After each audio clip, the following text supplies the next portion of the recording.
Welcome to the Kendra Woods Show. I'm Kendra Woods, and this is a space for high-achieving women navigating success, self-doubt, and the pressure that often lives beneath it. On this show, we explore the hidden patterns that shape how you lead your life, make decisions, and relate to success. Because success isn't just what you build, it's how you lead yourself. And here, we learn to lead ourselves well.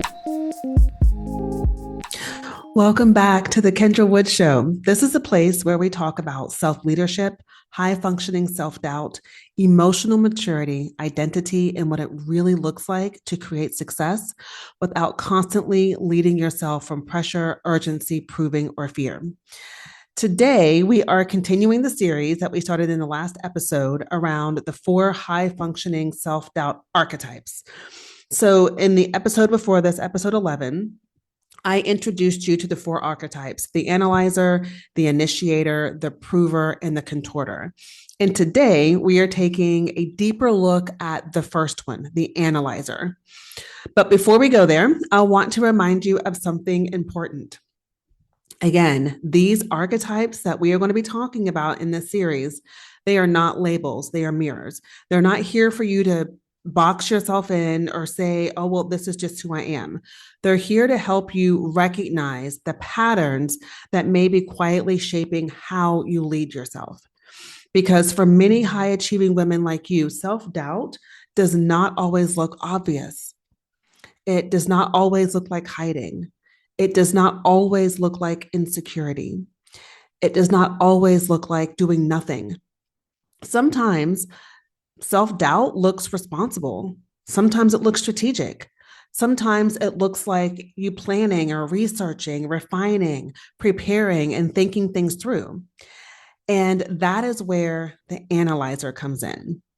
So let's begin our conversation today by naming what the analyzer really is and what she is not.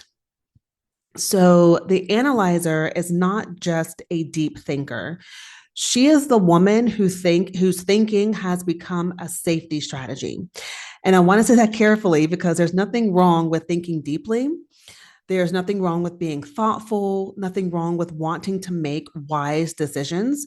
There's nothing wrong with gathering information or being intelligent and discerning. For many women, that is actually part of the gift.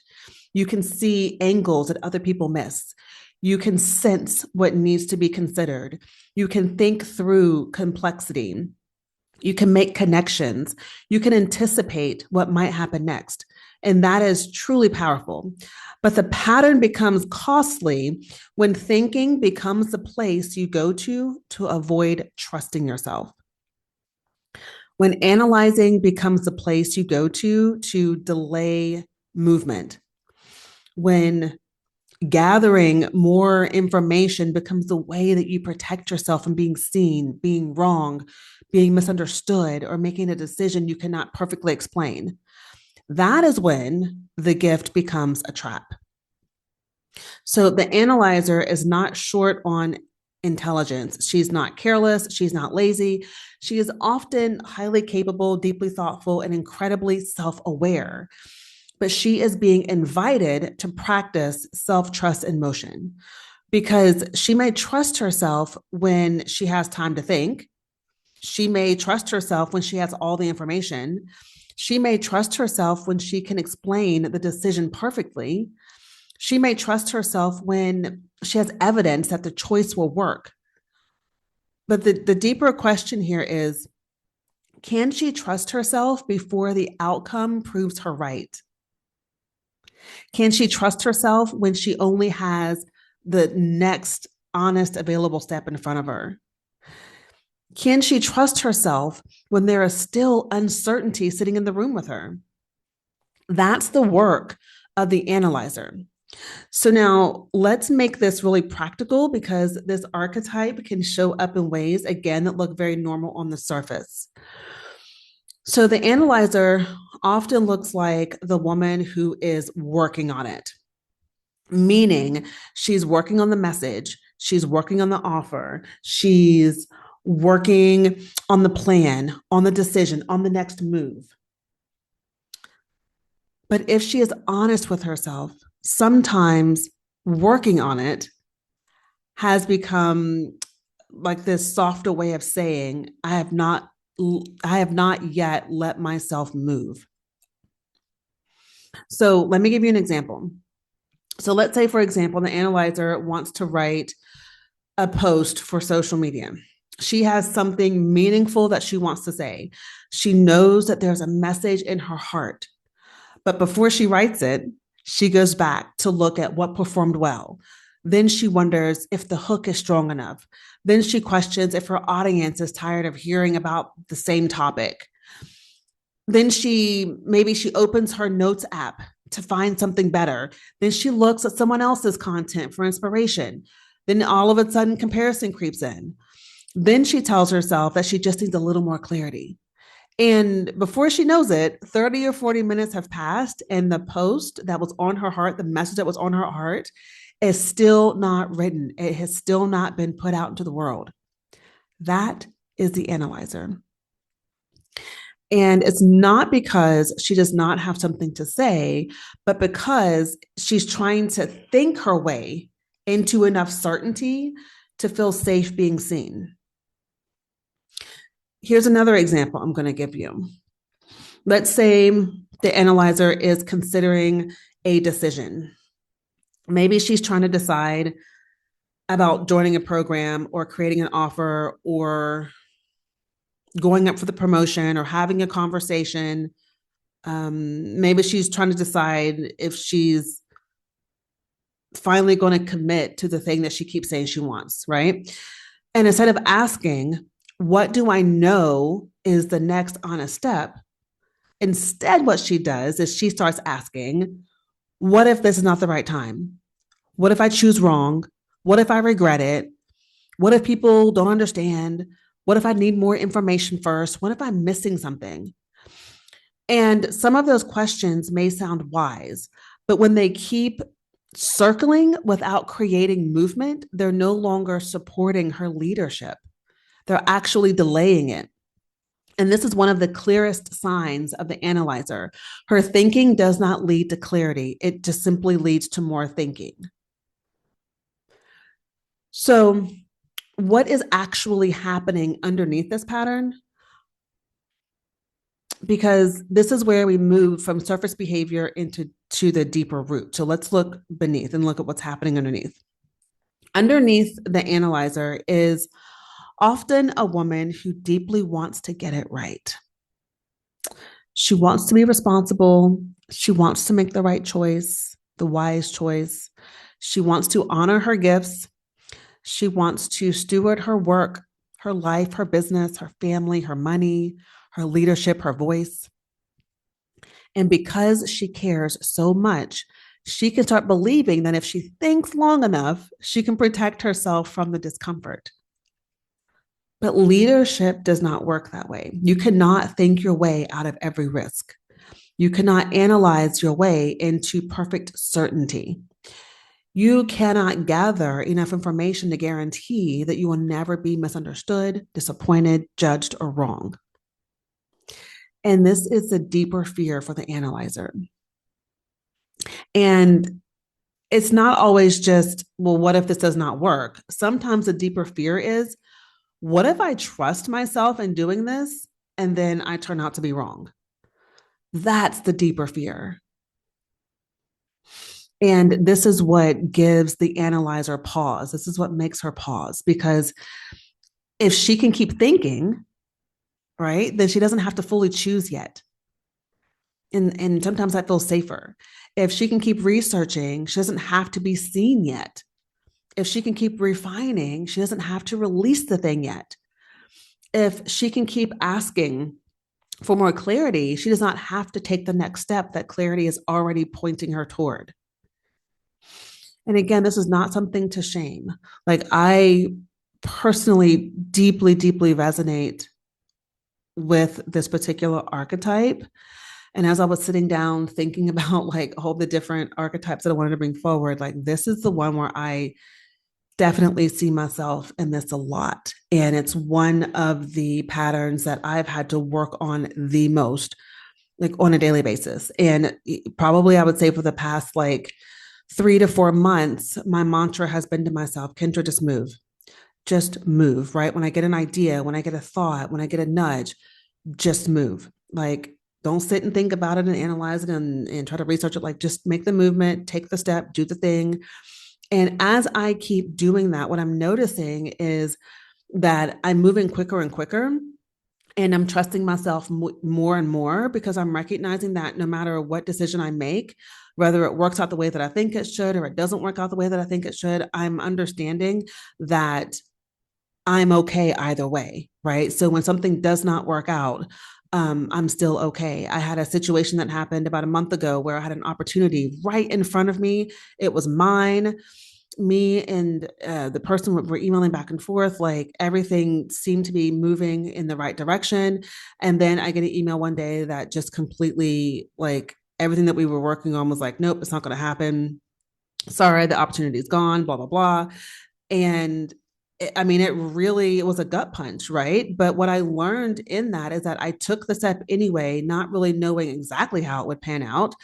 It didn't pan out the way that I thought it would. And although I was disappointed and I was upset, and yes, I cried some tears and I called my husband and talked to him about it, at the end of the day, I led myself through that and recognized that, okay, Kendra, you know what? You're still okay. You're good. It's all right. That door closed and another one's going to open, right? So it really gave me an opportunity to practice stepping out of my analyzer pattern and just noticing that, oh, you know what?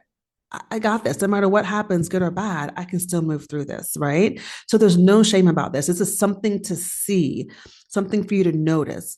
Because the thing is that once you see it, once you notice it, you can begin to lead it differently. And that is where the power is when I'm sharing these archetypes with you, is that once you notice whatever pattern that you most resonate with as we go through this series, once you notice it and become aware we lead it differently, which then will leads to different results. Okay. So it's important that we see these patterns. And this matters because for the analyzer, the pattern does have a cost. Every pattern that we talk about in this series has a cost. And so for the analyzer, the cost is, of course, like the overthinking, right? The analyzer often tells herself that overthinking is keeping her safe. Now, you may not be saying that consciously, but on an unconscious level, there's a belief that says if I just keep thinking about this and mulling it over and journaling about it and maybe talking to people about it, like it's keeping you safe. But over time, what happens is it starts costing you. It starts costing you your time. It starts costing you your momentum. It starts costing you your creativity, your peace, your confidence.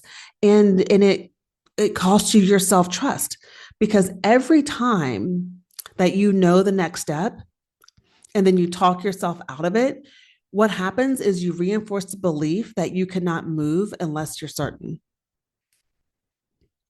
Every time that you wait for perfect clarity before taking action, you train yourself to believe that leadership requires a guarantee. Every time that you decide that you need to do another round of research over taking the embodied action, you're teaching yourself that safety comes from knowing everything first. And this is where so many women get stuck, right? It's not because you don't know enough. It's not because that you don't have enough potential or that you're not capable, but because you have built a pattern of trying to think your way into a version of yourself that can only be created through practice. And that is a powerful distinction. That's the aha. You cannot analyze your way into becoming the woman you say you want to be. At some point, you have to start practicing her. At some point, you have to practice making the decision. You have to practice using your voice. You have to practice letting your written word, your post, or your video be seen. You have to practice allowing the offer to be shared. You got to practice saying no, practice saying yes, practice taking the next step before you have emotional proof that everything will work out. And that is where self-trust is built. It's not built in perfect certainty. It is practiced in leadership. So, what is the shift? How does the analyzer begin to lead differently? You're like, okay, Kendra, I recognize myself in this. This is interesting. So, what's the shift then? What's the transformation? So, the shift for the analyzer is not to stop thinking. The shift is to stop letting thinking become the place where your leadership hides. Okay. Because again, your mind is not the enemy. Okay. For the analyzer, her mind is brilliant. Her mind can help her organize, it can help her communicate and prepare and see patterns and make wise decisions. But her mind was never meant to hold leadership hostage. So the analyzer begins to shift when she learns the difference between wise reflection and fear based rumination. Wise reflection feels grounded. It simplifies. It brings you back to what matters. It helps you choose.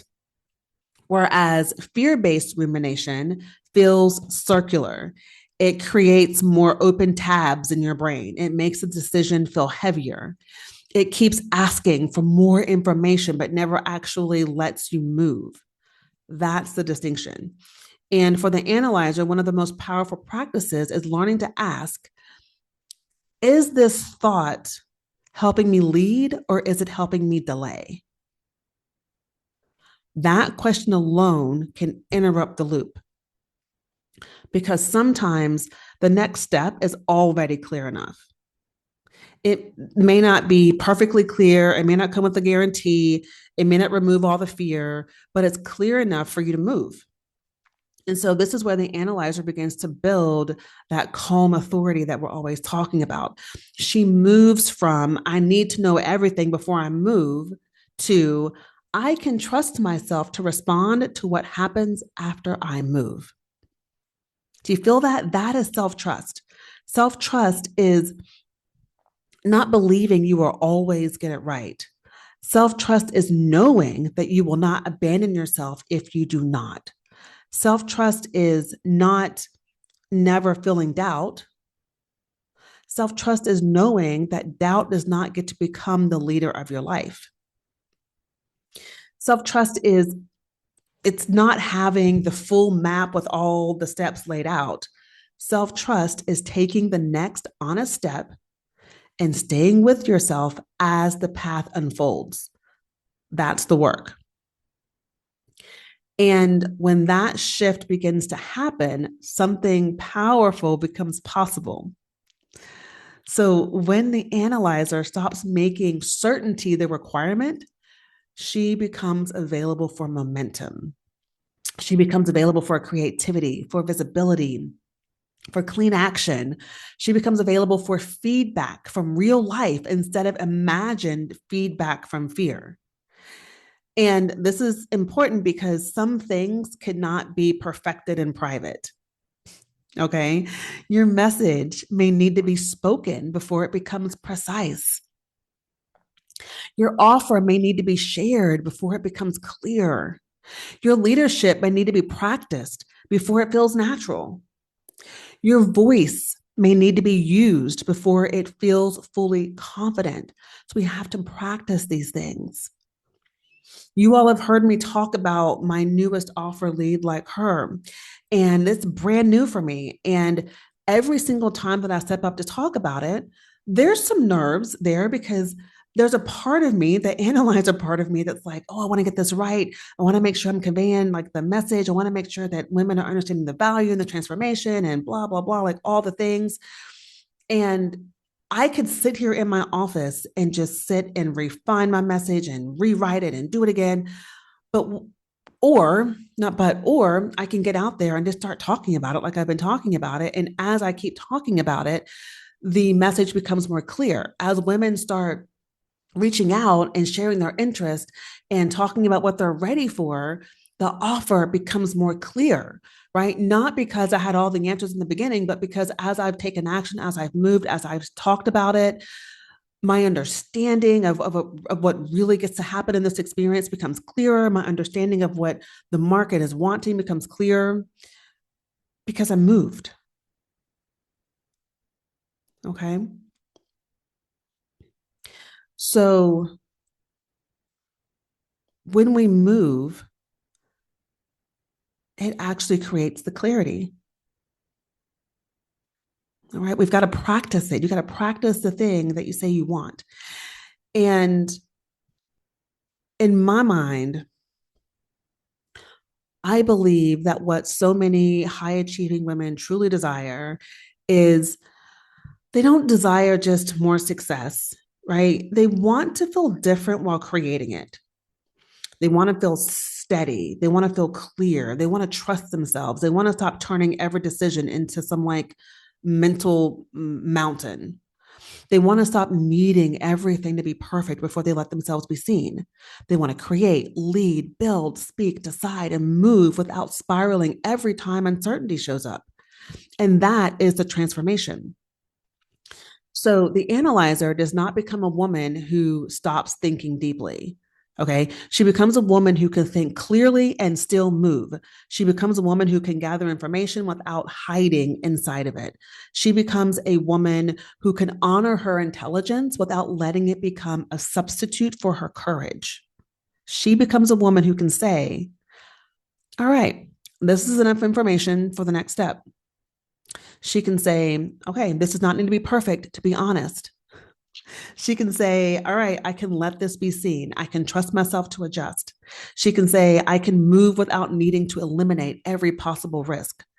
That is calm authority. It's not reckless action. It's not pressured action. It's not chaotic action. It is grounded movement. And to me, like that is the flex, right? Grounded movement. And this is what it looks like when the analyzer begins leading herself instead of being led by a constant internal mental loop. So I want to give you, now that we've talked all this through, I want to give you a few reflection questions to sit with this week. If you heard yourself or some aspect of yourself in this episode, I want you to ask yourself, these are the questions I want to ask yourself. Where am I using analysis as protection? What have I already thought about long enough? Where am I asking for more clarity when the next step is already clear enough? What decision or action am I delaying because I want certainty first?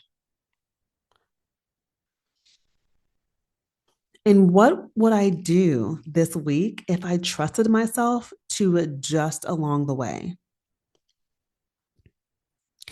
So now, as you sit with these questions and journal these questions, I don't want you to turn these questions into another place for you to overthink. Okay.